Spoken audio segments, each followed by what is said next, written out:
Hello everyone, स्वागत है आप सभी का आपके YouTube channel super science zone में। तो चलिए, हम जैसा कि आपसे बोले थे एक बहुत अच्छा सीरीज लाने वाले हैं आपके लिए।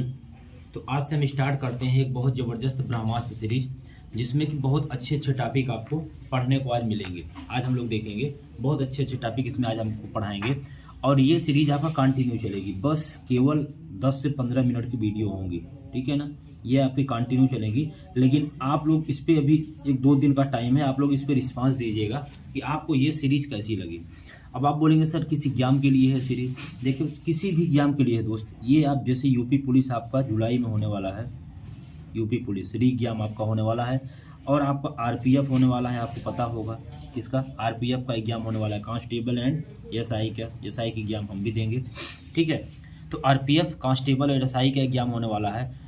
तो कुल मिला के मतलब ये है, ठीक है, जो भी आप एग्जाम टारगेट कर रहे हैं 100%, अगर उसमें 30 क्वेश्चन आ रहे हैं अगर जीके जीएस में, तो कम से कम 25 से 28 क्वेश्चन हम इस ब्रह्मास्त्र सीरीज से पूरा, मतलब सारे टॉपिक आप मान के चलिए हम इसमें कवर करा देंगे। आज की वीडियो आप देख लेंगे मेरे दोस्त, खुद ही आपको पता चल जाएगा कि ये वीडियो आपको कितना कारगर होगी, ठीक है।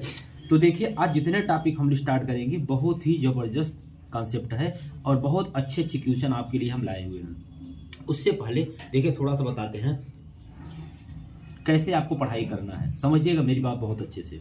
देखिए, डेली का सबसे पहले मेरे दोस्त आपको रूटीन बनाना है। रूटीन मतलब ये होता है कि हमें किस टाइम कैसे क्या, क्योंकि उस ऐसा आपका ना माइंड सेट रहेगा कि हमें इस टाइम ये काम करना है। सबसे पहले उठ के थोड़ा बहुत एक्सरसाइज वगैरह, फिर अपना जो भी मतलब वो टाइम से नहीं, आपको मतलब टाइम टेबल नहीं बनाना है, एक रूटीन सेट करना है, ताकि आपका माइंड मतलब उस हिसाब से सेट हो जाए। हमें इस टाइम पर, जब आप उस टाइम पे कुछ अदर काम कर रहे हो, तो आपके माइंड में बार बार बात वो करे कि अरे यार हमें तो ये काम इस टाइम पे करना चाहिए, ये माइंड सेट होता है। और डेली आप ना अपना बेहतर दिया करिए। बेहतर मतलब क्या होता है सर? बेहतर मतलब ये होता है कि आप जब कोई काम करते हैं, अगर आप पूरे मन से करते हैं, जो आपको इंटरेस्ट या अच्छा लगता है, तो देखिए वो काम का रिजल्ट कितना अच्छा होता है, वो काम बहुत अच्छा होता है। लेकिन जब कोई काम अधूरे मन से करते हैं, बेमन से करते हैं, तो देखिए वो काम क्या होता है, खराब हो जाता है। तो कहने का मतलब है आप डेली अपना बेहतर दिया करिए। आपका मेन काम टारगेट क्या है मेरे दोस्त? पढ़ाई है ना, तो आप इसको बेहतर से बेहतर किया करिए, ठीक है। देखिए, कुछ बच्चों क्या होता है कि उन्हें पढ़ाई बड़ा कठिन लगता है कि सर बहुत कठिन है, कौन पढ़े, बड़ा मेहनत करना पड़ता है। ये ठीक है, कोई बात नहीं, कठिन लगता है ना। आज कितने घंटे आप पढ़ रहे हैं दोस्त? 6 घंटे। कठिन लग रहा है? अच्छी बात है, बहुत कठिन लग रहा है। कल को क्या करेंगे? कुछ टाइम बाद क्या करेंगे? अभी तो पैसे मिल रहे हैं, सब कुछ सही है। आपको 24 घंटे जॉब करना होगा। आपके पिताजी, भाई जो भी जॉब करते हैं उनसे पूछिए। हमको जॉब, हमारी जॉब चलिए ठीक है 8 घंटे की है, लेकिन जो कम पढ़े हैं या जब आप नहीं पढ़े रहेंगे तो क्या होगा, उनको 12 घंटे की जॉब में कितना मिलेगा? 5-7-8 हज़ार। फिर उसको कितना मिलेगा? 12-14 हज़ार। सोचिए, जो जॉब बाहर करते हैं, ठीक है, उनसे पूछिएगा, सिक्योरिटी की जॉब या सुपरवाइजर जो भी मतलब जो से भी है, 24 घंटे की जॉब करते हैं। कितने घंटे? 24 घंटे। सोने का टाइम फिक्स नहीं, खाने का टाइम फिक्स नहीं, हर चीज़ एकदम पूरा सिस्टम से बस दिन रात बस लगे हुए हैं। तो इसका मतलब क्यों? क्योंकि आपने कुछ तो मजबूरियाँ हम करते हैं, लेकिन जो आप अगर नहीं पढ़ेंगे, आने वाले समय इतनी ज़्यादा बेरोजगारी होने वाली है। अगर आप आज 6 घंटे पढ़ाई से अगर डर रहे हैं दोस्त, 6 घंटे, तो अगले 2-4 साल के बाद जब ये मौका आपको खत्म हो जाएगा पढ़ाई का, तो ये बिल्कुल सत्य है, 24 घंटे आप मेहनत करने के लिए दिन रात तैयार रहिएगा, ठीक है। अब देखिए, पढ़ाई कैसे करना है, मेन चीज सेट कैसे करेंगे। जैसे पढ़ना तो आप बोले हैं सर हमको 6 घंटा पढ़ना है, आप बोल रहे हैं बिल्कुल 6 घंटे पढ़ना है, लेकिन आप अपना जो माइंड सेट होगा उसके बारे में 6 घंटे के अलावा मतलब दिन रात आप उसके बारे में सोचते रहे, क्योंकि जो चीज़ें आप सोचते रहते हैं वो आपके सबकॉन्शियस माइंड में चली जाती है, मतलब जिसे हम अवचेतन मन बोलते हैं। बात समझ रहे हैं ना। जैसे जब कोई बात आपके बार बार, जैसे सपने क्या होता है, जब कोई बात आप दिन में बार बार सोचते रहते हैं तो क्या होता है, वो चीज़ें सपने में चला जाता है, मतलब वो बार बार आपने उसे अवचेतन मन में डाल दिया उस चीज़ को, वही चीज़ बार बार क्लिक करता है। बाकी सपना कुछ नहीं होता, वही जो आप ज़्यादा बार जो चीज़ को सोचते हैं वो बार माइंड में वो बातें घूमती रहती है। तो अब क्या होगा कि जब आप पढ़ाई किए रहेंगे तो बार बार आपके माइंड में क्या होगा, पढ़ाई से आप पानी पी रहे हैं, खाना खा रहे हैं, तो भी आपके माइंड में वो बातें चल रही है, मतलब वो टॉपिक चल रहा होता है। और जैसे आप जब काम में खाली हो जाते हैं, तुरंत अपने कॉपी कहते हैं नहीं अब हमें पढ़ना चाहिए, क्योंकि वो चीज़ें आपको याद आती रहती हैं। तो कुछ चीज़ें भूलते लगता है, ये चीज़ें भूल रही क्या, थोड़ा सा एक बार देख ले, और जब देखेंगे तो आराम से पढ़ाई। कुल मिला के माने पढ़ना तो 6 घंटे है, लेकिन सोचना उसके बारे में दिन रात है, क्योंकि ये आपका गोल है। इसी से हमारा सब कुछ संभव होने वाला है। किससे? सिर्फ इस पढ़ाई से। पढ़ाई से ही सब कुछ होगा, इतना आप आज मान लीजिए या कल मान लीजिए, चाहे जब मानिए, लेकिन संभव है कि अगर जरूरी नहीं का सरकारी जॉब करिए, नौकरी करिए, कुछ भी करें, बिजनेस, जहां भी आप करेंगे, जो भी करेंगे, अगर एक पढ़ाई से करेंगे तो कुछ का कुछ अलग ही बात होता है। बात समझ रहे हैं ना।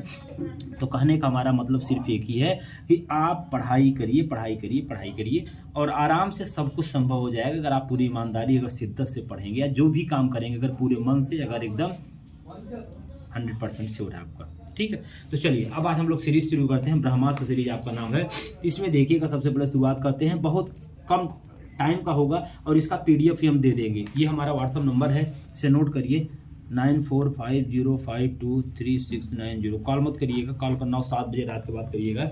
ठीक है, ये हमारा व्हाट्सअप नंबर है, इसमें हम ग्रुप बनाए हैं। ठीक है, इस ग्रुप में हम आपको ऐड कर देंगे, और उस ग्रुप में ऐड करने के बाद दोस्त आपको हम क्या करेंगे, जितना डेली पढ़ाएंगे ब्रह्मास्त्र सीरीज, उसमें हम आपका PDF प्रोवाइड करते चले जाएंगे। अपने बच्चों का बहुत अच्छा रिजल्ट है, हाई स्कूल इंटर जो भी हमसे पढ़े हुए थे, अभी हम मंडे से उनकी भी स्टार्ट करेंगे क्लासेस बहुत ज़बरदस्त तरीके से। बाकी ये ब्रह्मास्त्र सीरीज डेली आएगी, 1-2 दिन अभी नहीं आएगी। आपका कमेंट का इंतजार रहेगा 1-2 दिन कि आप इस पर कितना रिप्लाई देते हैं, कितना आप इस पर कमेंट जरूर करिए, क्या आप चाहते हैं ये कंटिन्यू रखें, इसे और बेहतर बनाएं, तो आप इस पर कमेंट करिएगा। फिर आपकी देखते हैं, आपके कमेंट का हम इंतजार करेंगे, आपको कैसा लगा है। आइए पढ़ते हैं। सबसे पहला शुरू करते हैं, जनगणना की शुरुआत कब हुई थी या किसने किया था? तो मेयो के कार्यकाल में, किसके कार्यकाल में पूछा जाता है। बहुत सारे क्वेश्चन, ये बहुत इंपॉर्टेंट है। ये सब जितने प्रीवियस ईयर पेपर से हम उठा के सारे क्वेश्चन लाए हैं। और एक चीज़ पता है, बच्चे क्या करते हैं कि 10 किताबें, 10 चीज़ें बार बार जो ही मिल गया, जहाँ मिल गया। देखिए दुनिया में कंटेंट तो बहुत है, लेकिन डिपेंड करता है दोस्त आपको पढ़ना क्या है। जरूरी नहीं कि सब किताबों को 100 बार पढ़िए। एक किताब को अगर आप 100 बार पढ़ लेते हैं ना, तो 100% आपकी सिलेक्शन की गारंटी है। बस चीज़ों को आप नोट्स बनाए, बार बार रिपीट करिए, बार बार रिवाइज कीजिए, बाकी 100% क्लियर हो जाएगा आपका सब कुछ। उसके लिए नहीं कि हम ये भी पढ़ लें, वो भी पढ़ लो, ऐसे कुछ नहीं पढ़ पाएंगे ना, तो माइंड में कुछ रहेगा ही। ठीक है, तो चीज़ों को, हमारी बात मानिए कि आप चीज़ों को बार बार पढ़िए। ठीक है, कई चीज़ों को नहीं पढ़ने से अच्छा है एक ही चीज़ को कई बार पढ़िए, सब कुछ संभव हो जाएगा। आइए, जनगणना की शुरुआत मेयो के कार्यकाल में हुई थी। किस सन में हुआ था? 1872। ध्यान रखिएगा, बहुत अच्छे सन पूछा जाता है, मेयो के कार्यकाल में हुआ था। फिर पूछा जाता है 10 की आधार पर, मतलब 10-10 साल पे। जनगणना की शुरुआत तो इन्होंने किया था मेयो के कार्यकाल में, लेकिन जब 10 बोला था उन्होंने कि अब जनगणना, इन्होंने किसने बताया? रिपन ने क्या बताया कि जो जनगणना होगा हमारा 10-10 साल पे होगा। जैसे 2011 में हुआ, 2021 में हुआ, अभी कोरोना को जैसे नहीं हो पाया, फिर 2031 में होगा। बात समझ रहे हैं, ऐसे मतलब इन्होंने बताया था। और जो 10 की आधार पर जनगणना शुरुआत हुआ दोस्तों, कब हुआ था? 1881 सन को बहुत अच्छे से ध्यान रखिएगा। जो जनगणना की शुरुआत हुई मेयो के कार्यकाल में हुई, मेरे साथ रिपीट करेगा, 1872 में। लेकिन जो 10 की आधार पर जनगणना हुई 1881 में, सॉरी, रिपन के कार्यकाल में। 10 की आधार पर रिपन के कार्यकाल में, और जनगणना की शुरुआत हुई मेयो के कार्यकाल में। आगे चलिए, इतनी बात क्लियर हो गई ना। जनगणना की शुरुआत 1872 मेयो के कार्यकाल में, और 10 की आधार पर जनगणना कब हुई? 1881 में रिपन के कार्यकाल में। आगे चलते हैं। काकोरी ट्रेन डकैती सुने होंगे ना। काकोरी जो मतलब जो ट्रेन में बहुत बड़ा हादसा हो गया, डकैती हुई थी, सॉरी डकैती कौन कौन किया था, नाम पता होगा आपको। तो उनको फिर फांसी दिया गया था। काकोरी ट्रेन डकैती में जो हुआ, तो वो कितने सन में हुआ, किस सन में हुआ, बार बार पूछा जाता है। ठीक है, 1925 में हुआ। अभी हम फिर क्वेश्चन का भी पोस्टमार्टम भी शुरू करेंगे। एक क्वेश्चन से 10-10 क्वेश्चन बनाना शुरू करेंगे, लेकिन पहले हम लोग कुछ टॉपिक दोस्त कवर तो कर लें। पहले हम कुछ टॉपिक कवर कर लेते हैं, करीब 8-10 वीडियो हम इस पे बना देते हैं। बता रहे हैं पूरी जीके, टोटल जीके आपकी एक नोट्स बनाइएगा ऐसे जबरदस्त जैसे हम बनाए हैं। पूरा जीके हम आपको कंप्लीट करा देंगे इस सीरीज में, ब्रह्मास्त्र सीरीज नाम देंगे इसे, बहुत ज़बरदस्त तरीके से। ठीक है, तो अभी हम लोग फिर क्या करेंगे, क्वेश्चन का एक क्वेश्चन से 5-5, 10-10 क्वेश्चन बनाएंगे। लेकिन पहले हम लोग कुछ टॉपिक क्लियर कर ले, ताकि आपको भी कॉन्फिडेंस आ जाए, फिर आप भी करें, फिर तब मजा आएगा। काकोरी ट्रेन डकैती क्या हुआ था? 9 अगस्त 1985 में। कांग्रेस की पहली महिला अध्यक्ष, बहुत ज़्यादा वेरी इंपॉर्टेंट है। कांग्रेस की बहुत, इसमें बच्चों को कन्फ्यूजन होता है, आज कन्फ्यूजन खत्म हो जाएगा। इसमें कन्फ्यूजन जनगणना वाले में भी होता है कि जब शुरुआत पूछेगा तो मेयो के कार्यकाल में 1872, लेकिन जब 10 की आधार पर पूछेगा तो 1881 रिपन के कार्यकाल में। अब बात करेंगे कांग्रेस की पहली महिला अध्यक्ष, क्या बोलेंगे? कांग्रेस की पहली महिला अध्यक्ष, मेरे साथ बोलेंगे, कौन था? Annie Besant. कौन था? Annie Besant. याद रहेगा ना दोस्त, याद रहेगा ना, कौन था? एनी बेसेंट, कांग्रेस की पहली महिला अध्यक्ष। लेकिन जब ये पूछा जाएगा कांग्रेस की पहली भारतीय महिला, कौन? भारतीय महिला। जब पहली महिला पूछेगा दोस्त, जब पहली महिला पूछेगा तो एनी बेसेंट 1917। लेकिन जब बोलेगा कांग्रेस की पहली भारतीय महिला, तो क्या बोलेंगे? सरोजनी नायडू। क्या बोलेंगे? सरोजनी नायडू। किसे बोलेंगे? सरोजनी नायडू। दिख रहा है ना? ठीक है, तो देखिए कितने ऐसे टॉपिक आते हैं, आपको लगता है कि हम कर लेंगे, देखने से लगता है, लेकिन जो पेपर में आता है दोस्तों वही कंफ्यूजन हो जाता है। हमने बहुत सारे पेपर दिए, इसलिए हमें अपना एक्सपीरियंस बता रहे हैं। आपको वहाँ पे बहुत सारे ऑप्शन दिखते हैं ना, तो आप कंफ्यूज जाते हैं। तो पहले सभी चीज़ों को क्लियर करके चलना है। हम आपको सब बताएं कहाँ कंफ्यूजन होता है, आपको वहाँ उसको हाईलाइट कर लेना है। 2-3 मार्कर लाने हैं आपको, उसको हाईलाइट करते चलना है। जब कांग्रेस की पहली महिला अध्यक्ष बोलेगा तो क्या बोलेंगे, 1917 एनी बेसेंट बोलेंगे। लेकिन जब कांग्रेस की पहली भारतीय महिला बोलेंगे 1925। इनका अधिवेशन क्या था, कानपुर अधिवेशन। कहाँ, कानपुर अधिवेशन, सरोजिनी नायडू। जब पहली महिला अध्यक्ष कांग्रेस की, पहली भारतीय महिला, कांग्रेस की पहली भारतीय महिला बोलेंगे तो सरोजिनी नायडू 1925। और जब कांग्रेस की पहली महिला अध्यक्ष बोलेगा तो 1917 यानी बेसेंट। सही है। जनगणना की शुरुआत बोलेगा जल्दी से मेरे साथ बिना देखे 1872 मेयो के कार्यकाल में, और 10 के आधार पर बोलेगा तो रिपन के कार्यकाल में 1881। कांग्रेस की पहली महिला अध्यक्ष बोले तो एनी बेसेंट 1917। कांग्रेस की पहली भारतीय महिला 1925 सरोजिनी नायडू। एशियाई विकास बैंक का मुख्यालय कहाँ पे है, मनीला है। बहुत पूछा है मनीला, इसकी राजधानी कहाँ पे है, फिलीपींस में है। तो मनीला ये क्या है, एशियाई विकास बैंक का मुख्यालय। एडीबी, एशिया 99 देश शामिल होते हैं। चलिए बाद में बताएंगे चीजें। विश्व का पहला टीका स्मॉल पॉक्स, क्या था, स्मॉल पॉक्स। एडवर्ड जेनर ने इसे खोज किया था, इसे बनाया था एडवर्ड जेनर ने। रेबीज, रेबीज मतलब हाइड्रोफोबिया, जो आपके कुत्ता काटने, क्या होता है, कुत्ता काटने, रेबीज, ये हाइड्रोफोबिया। टीके की खोज किसने किया था, लुई पास्चर ने किया था। किसने किया था, लुई पास्चर ने किया था रेबीज का, हाइड्रोफोबिया। वायरस रेहेडो, वायरस रेहेंडो, ठीक है ना, वायरस का रेहेंडो। 2011 जनगणना के आयुक्त कौन थे, सी चंद्रमौली। अगर ये पूछा जाता है जो 2011 में जो जनगणना हुई थी, पहली जो अभी जनगणना हुई थी, इससे पहले जब हुआ था, तो उसके जो आयुक्त थे तो कौन थे, सी चंद्रमौली। थीम क्या था, our senses of our future. आगे चलते हैं। माजुली द्वीप, असम ब्रह्मपुत्र नदी, तिब्बत संगम। हाँ, माजुली जो द्वीप कहाँ स्थित है, असम में ब्रह्मपुत्र नदी पर, ठीक है। तिब्बत को क्या बोलते हैं, सांगपो बोलते हैं। तिब्बत में किसको क्या बोलते हैं, सांगपो बोलते हैं। ब्रह्मपुत्र नदी की सहायक नदी कौन सी है, कामेश, लोहित, तिस्ता, धनासरी। ये सब चीजें नदियाँ पढ़ाएंगे अलग से, तब वहाँ डिटेल बताएंगे। बस अभी ऐसे ही टॉपिक ला दिए थे। बाकी जब नदियाँ पढ़ाए, जो आपके प्रीवियस से मिलता जाता है हम सब ला देते हैं, जो बहुत बार आया है। मतलब ऐसे ऐसे क्वेश्चन इसमें है मेरे दोस्त, जो ना कम से कम 10-10, 20-20 बार से ज्यादा आए हैं, बार एग्जाम बार रिपीट हुए, उसी को हम यहाँ पे आपके सामने जिक्र किए हैं। जनसंख्या की सूची का विषय है, ये सूची है पॉलिटी की चीज है, समवर्ती सूची है। लेकिन पहले जो मूल, ये इसे चेंज किया गया है कौन से संविधान में, 42वें संविधान संशोधन 1976 में। संशोधन वगैरह भी सब पढ़ाएंगे। बस आपको थोड़ा सा हमें प्यार मतलब दिखाना है कि सर हम सच में इंटरेस्टेड हैं, हम चाहते हैं कि आप ऐसे पढ़ाइए। बहुत कम सुविधाओं की ना सुविधा ना होते हुए भी अगर आप इंटरेस्ट दिखाएंगे, आपको लगेगा कि हाँ हम मतलब सही कर रहे हैं, आपके लिए कुछ ज़रूरी है, तो फिर अगर आप लाइक करते हैं थोड़ा सा, अगर वीडियो पे अगर वो आता है, हमें लगेगा कि हाँ मतलब कमेंट करते हैं पढ़ाना चाहिए, तो हम सच बता रहे हैं इतनी अच्छी इसको बना दी, इतना अच्छा इसे इम्प्रूवमेंट कर देंगे कि आप खुद ही यकीन नहीं कर पाएंगे कि आपका जीएस कितना ज़्यादा स्ट्रांग हो गया। भले आप 10 में हैं, 12 में हैं या 12 पास में हैं, आप कुछ भी कर रहे हैं, फिर भी आप इनको पढ़ेंगे ना तो आप चीज़ों, आपके लिए जीएस बहुत इंपॉर्टेंट है। जीएस एक ऐसा सब्जेक्ट है दोस्तों ना कि लाइफ में कोई भी आप एग्जाम देने जाएंगे बिना जीएस के कुछ नहीं होने वाला। और इसे भी जीएस में जनरल स्टडी यार हमारे जानकारी चीज़ें होती है, देश दुनिया की खबरें सॉरी। चलिए तो देखते हैं, ब्रह्मपुत्र सहायक नदी ये हो गया। जनसंख्या की सूची के विषय समवर्ती सूची, जबकि मूल संविधान में ऐसा नहीं था, मूल संविधान में राज्य सूची का विषय। अभी सब बताएंगे राज्य सूची में क्या होता है, समवर्ती सूची में क्या होता है, ठीक है ना। तो ये सब चीजें हम लोग संघ सूची में क्या होता है, 3 सूची होते हैं, समवर्ती सूची, राज्य सूची, संघ सूची। ये सब भी आपको पढ़ाएंगे, कौन चीजें किस सूची में आता है, रेलवे किस में आता है, पुलिस किस में आती है, जनसंख्या किस में आता है, ठीक है। तो जनसंख्या की सूची विशेष समवर्ती सूची, जो संशोधन हुआ चीजें ज्यादा पूछी जाती है, इसीलिए शायद इंपॉर्टेंट है, ठीक है। और मूल संविधान में ये राज्य सूची का था, लेकिन 42वें संविधान 1976 में इसे संशोधन करके समवर्ती सूची में डाल दिया गया।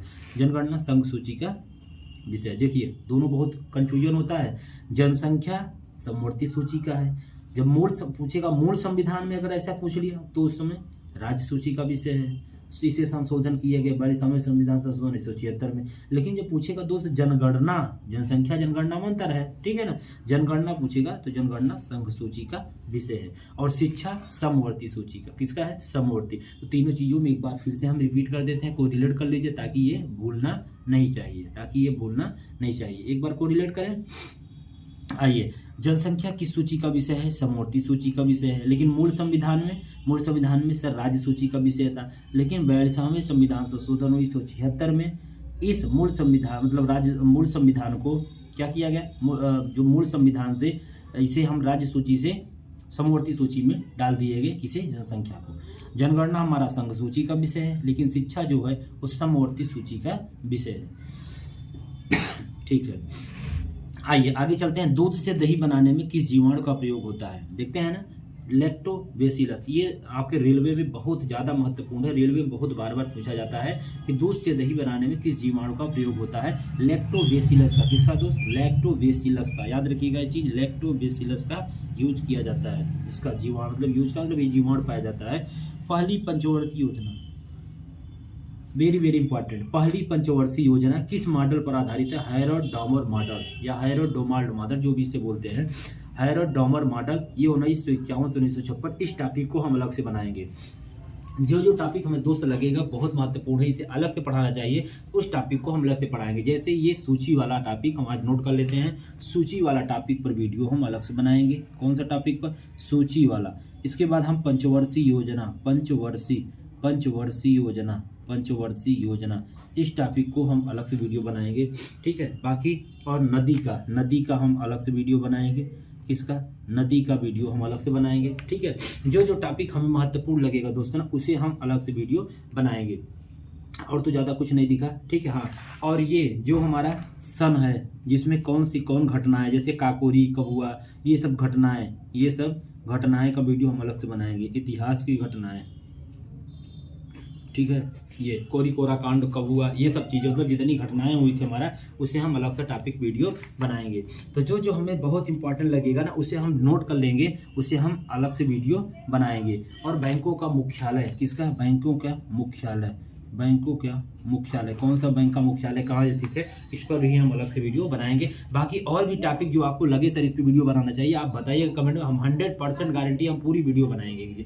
बहुत सारे टॉपिक, अपने पास बहुत सारा कंटेंट है, सर बता रहे हैं, बस ज़रूरत है आपको सपोर्ट करने की और हमें थोड़ा सा टाइम निकाल के आपके साथ मेहनत करने की, आप लोगों की थोड़ा सा सहभागिता और सहयोग करने की ज़रूरत है बस। ठीक है, बाकी बहुत मजा आएगा पढ़ने में, क्योंकि बहुत 10 साल से ज़्यादा हो गए अपने को तैयारी करते हुए, प्रैक्टिस करते हुए चीज़ों को। ठीक, तो क्या हुआ, दूध से दही बनाने में किस जीवाणु का प्रयोग होता है, लैक्टोबैसिलस। पहली पंचवर्षीय योजना किस मॉडल पर आधारित है, हैरोल्ड डोमार मॉडल 1951-56। इस पर डिटेल में वीडियो बनाएंगे। राउरकेला स्टील प्लांट, हाँ स्टील प्लांट पे भी एक वीडियो बना देंगे, लेकिन अभी यहाँ इतना पर्याप्त है। किस देश के सहयोग से लगाया गया था, जर्मनी। पूछा जाता है राउरकेला स्टील प्लांट किस देश के सहयोग से लगाया गया था, जर्मनी के सहयोग से। सेकेंड 5 ईयर प्लान महालक्ष्मी, ये सब पढ़ा देंगे अलग से। 1951 से 61। स्टील प्लांट स्थापित दुर्गापुरा में वेस्ट बंगाल, यूगो की सहायता से। राउरकेला में उड़ीसा, जर्मनी की सहायता से। भिलाई छत्तीसगढ़, रूस की बोकारो, इसकी। अभी इसको भी हम दोस्त वीडियो, आइए ये हो गया। अब ब्रह्मास्त्र सीरीज में हम थोड़ा सा और क्वेश्चन देखते हैं, बस ज़्यादा से ज़्यादा 5 मिनट की वीडियो और बची है, बाकी फिर कंप्लीट। आज तो थोड़ा टॉपिक हम लोग बातचीत की इसलिए ज़्यादा हो गया, नहीं तो ज़्यादा से ज़्यादा दोस्त हम बहुत बड़ी वीडियो नहीं बनाएगा। हमारा मतलब ये नहीं होता टाइम इन्वेस्ट करना 1 घंटे सब की तरह, बस ऐसे नहीं। बस हमारा मेन मतलब होता है कि चीज़ों को समझा देना अच्छे से, और आपके सामने जब चीज़ें बार बार अगर उसे, ताकि आप कभी भी चाहें तो कहीं भी सुन सकते हैं, उसे रिपीट कर सकते हैं। 10 मिनट की वीडियो अगर 1.5 पे 2.5 पे करते हैं तो आप उसे सुन लेंगे करीब 5-7 मिनट में। अगर उसे 1.5 पे कर लेते हैं, जल्दी सिर्फ सुनते हैं एक बार पढ़ने के बाद अच्छे से, तो आपकी हो जाएगी 2 से 3 मिनट की वीडियो। अब आप उसे अच्छे से 3-3 मिनट की अगर 10 वीडियो भी होती हैं तो आधा घंटा सब आप पूरा टॉपिक कंप्लीट हो, जब कोई पेपर देने जाएंगे तो हम ये चाहते हैं। और बाकी PDF तो हम दे ही देंगे व्हाट्सएप में, आप उसे क्या करेंगे, अच्छे से नोट्स बना लेंगे हमारी तरह। चलिए, RBI के पहले गवर्नर कौन थे, ओसबर्न स्मिथ। कौन से, ध्यान रखिएगा, इसमें भी कंफ्यूजन होता है, जब पहले पूछेगा और भारतीय गवर्नर पूछेगा, इसमें भी बहुत कंफ्यूजन होता है। तो जिसमें कंफ्यूजन होता है हम आपको बता देंगे। RBI के पहले गवर्नर कौन थे, ओसबर्न स्मिथ। कौन से, मेरे साथ बोलिएगा, RBI के पहले गवर्नर कौन थे, ओसबर्न स्मिथ। कौन थे, ओसबर्न स्मिथ। याद हो गया, नाम थोड़ा कठिन है, बस 2-4 बार बोलेंगे याद हो जाएगा। RBI के पहले भारतीय गवर्नर कौन थे, GD देशमुख। कौन थे, GD देशमुख। इनका कभी कभी फुल फॉर्म भी आता है, उसको देख लीजिएगा, मेरे पेपर में एक बार फुल फॉर्म पूछा गया था। देशमुख सबके नाम के आगे लगा था, इनका बस GD मतलब कुछ नाम और लिखा था। तो RBI के पहले भारतीय गवर्नर बोलेगा GD देशमुख, लेकिन RBI के पहले गवर्नर बोलेगा तो ओसबर्न स्मिथ। आयोग इनका कौन सा आयोग था, यंग हिल्टन आयोग। बहुत इंपॉर्टेंट है, इनका आयोग कौन सा था, यंग हिल्टन आयोग। कोई चीज होता है तो एक आयोग बनता है हमारा ना, तो इनका आयोग कौन सा था, यंग हिल्टन आयोग। वर्तमान में गवर्नर कौन है, सबको पता होगा दोस्त, शक्तिकांत दास। देखिए कुछ विटामिन पूछे जाते हैं साइंस के क्वेश्चन, रेलवे में बहुत भर भर के आने वाले हैं। साइंस की अगर आप कहेंगे तो एक सीरीज हम स्टार्ट करेंगे बहुत जल्दी। कौन सी? एक कोई सीरीज साइंस या कोई अच्छी सी नाम देंगे उसका सीरीज स्टार्ट करेंगे। ये जीके जीएस तो अपना चलता रहेगा, साइंस के क्वेश्चन इसमें फिर नहीं लाएंगे। साइंस क्वेश्चन हम साइंस की सीरीज में लाएंगे और उसका 1 महीने का 30 दिन का हम अच्छी सीरीज रखेंगे। 30 दिन में पूरी साइंस आपकी हम कवर करा देंगे। बस डिपेंड ये करता है आप कितना सपोर्ट करते हैं। मजा तभी आता है ना वीडियो बनाने में, ऐसे थोड़ी नहीं कि 10 20 5 लोग देखिए फिर कोई रिस्पांस नहीं, कोई कमेंट नहीं, फिर मजा नहीं आता। फिर हम अदर कुछ दूसरा शुरू करेंगे। विटामिन पानी में घुलनशील कौन सा? बी और सी। कौन सा? पानी में घुलनशील। और वसा में घुलनशील ए डी ई। ठीक है ना? तो पानी में जो घुलनशील होता है वो बीसी। कौन सी? पानी में घुलनशील विटामिन बीसी है और वसा में घुलनशील विटामिन ए डी। मतलब बीसी जो होगा, बीसी ये पानी में, बस इसको ध्यान रखने की, पानी में घुलनशील कौन सा? बीसी, और वसा में बाकी जो बच गए ए डी ई की, ये वसा में। विटामिन ए का रासायनिक नाम पूछा जाता है तो इसका ए का मतलब क्या हो जाएगा? रेटिनॉल। ठीक है। और सी का क्या? स्कॉर्बिक अम्ल। डी का अभी हम आपको ट्रिक से भी चीजें पढ़ाएंगे, जैसे रथ पर एक ट्रैफिक ट्रिक का हमें पूरा जीएस पूरे हम ट्रिक से भी हमें पता है, पूरी जीएस ट्रिक से पता है, लेकिन पहले आप चाहते हैं डिटेल में पढ़िए, फिर ट्रिक वाली चीज ज्यादा दिन माइंड में नहीं रहती है। विटामिन ए का रासायनिक नाम रेटिनॉल, विटामिन सी का स्कॉर्बिक अम्ल, विटामिन डी का कैल्सीफेरॉल, विटामिन ई का टोकोफेरॉल, विटामिन के का फिलोक्विनोन, B1 का थायमिन, B12 का कोबाल्ट धातु। गांधी इरविन समझौता कब हुआ था?